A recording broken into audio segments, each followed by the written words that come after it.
तमाम दोस्तों अस्सलाम वालेकुम।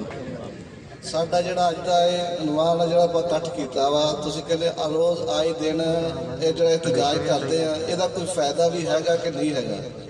ਇਹਦਾ बड़ा फायदा होया वा। फायदा ये होया कि जो पहला एहतजाज किया तो सारे जोड़े है अहदेदार उन्होंने कालां आईयां IB दियां भी तुहाडा मसला की है। वो सानू असीं उन्होंने दस्सिया भी साडा इस तरह रोज़गार बंद किया जा रहा वा, इसलिए असीं एहतजाज किया। उन्होंने कहा ठीक है। फिर सानू लाहौरों कालां आईयां, फिर लाहौर बुलाया गया तमाम दोस्तों भी आओ तुहाडा बह के तुहाडा कोई हल कर दे। उत्थे गए हैं, ਉਹਦੇ ਵਿੱਚ ਜਦੋਂ ਇhtਜਾਜ ਹੋਇਆ ਤੇ ਇੱਕ 18/12/2023 ਦੇ ਵਿੱਚ ਉਹਨਾਂ ਦੀ ਮੀਟਿੰਗ ਹੋਈ ਆ। ਮੀਟਿੰਗ ਦੇ ਵਿੱਚ ਉਹਨਾਂ ਨੇ ਇੱਕ ਕਾਨੂੰਨ ਪਾਸ ਕੀਤਾ ਰੈਟਰੋਫਿਟਡ ਦੇ ਨਾਮ ਤੋਂ।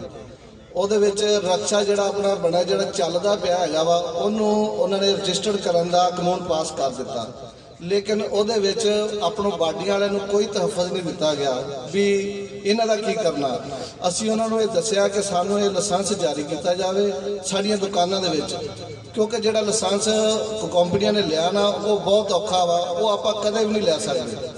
तो असी उन्होंने रिक्वेस्ट की कि सानू वो लाइसेंस साड़ी दुकाना इन्होंने वर्कशापों के ही दिता जाए।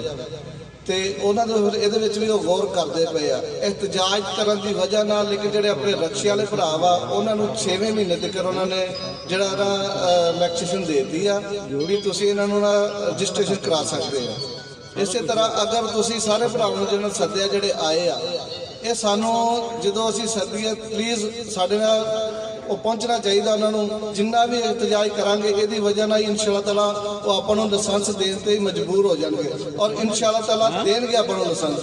आप लैके दिखावांगे लाइसेंस, लेकिन ये असीं तुहाडे भरावां दी सानू जरूरत आ, क्योंकि आप जिन्ने भी हैगे ने इस कारोबार अज उन्हें इकट्ठ नहीं होया। जिन्ना ज़्यादा इकट्ठ होएगा उसकी वजह ना उन्ना ही प्रेशर उन्होंने पेगा। ये उन्होंने सानू उन्होंने कहा भी तुसीं कानूनी जंग लड़ते रहो तो इंशाअल्लाह ताला तुहाडा भी हक तुहानूं देणगे, लेकिन ये वास्ते आपां नूं उन्हां दा रोज़ जाना पैना। असीं इसे करके लोग कहंदे भी अज दुकानां खुल गईयां हैगियां वा ते असीं अपना अपना कारोबार करदे आ, आंदा कोई भी नहीं जो असीं सददे। अज भी बड़े औखा करके मैं इकट्ठा किया उन्होंने। प्लीज़ मेरी रिक्वेस्ट है तुहाडे अगे भी जो असीं तमाम यूनियन अहदेदार तुहानूं सद्दीए ते लाजमी पहुंचिया करो, जिहदे विच आपां रल के बह के जिन्हें भी कोई ना कोई मशवरा देना होवे वो दे सकता अपना। तो अगर आप कल्ले कल्ले हो जाएंगे फिर आपको फिर इन्होंने तंग करनगे, आपको फिर मजबूरों दुकाना भी बंद करनिया पैणियां। ये जिहड़ियां दुकानां आपां खोलियां ये अपने कट्ठ की वजह नाल ही खोलियां होईयां, उन्होंने कोई इजाजत नहीं दी हैगी। लेकिन उन्होंने पता वा कि अगर असीं इहनूं तंग करांगे तो ये सारे इकट्ठे हो जाएंगे तो फिर खप पेगी। इस नालों मैं तुहानूं रिक्वेस्ट करदा कि जिहड़े भी आ गए भरा उन्होंने भी शुक्रिया, जिहड़े नहीं आए तो उन्होंने मेहरबानी अगे तो जो भी इकट्ठ होवे ते वो आण।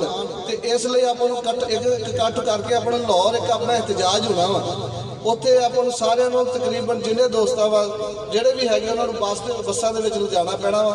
अगर ना होया तो लेकिन उन्हां नाल गलबात चल रही है, वो कहंदे असीं तुहाडे वास्ते कोई ना कोई सोचदे जरूर पे है, लेकिन आपां अगर चुप करके बैठ गए तो फिर उन्होंने कोई नहीं सोचना है। तुहाडे वास्ते रिक्वेस्ट है मेरी भी प्लीज़ जो असीं सद्दीए ते उत्थे पहुंचिया जरूर करो। मेहरबानी।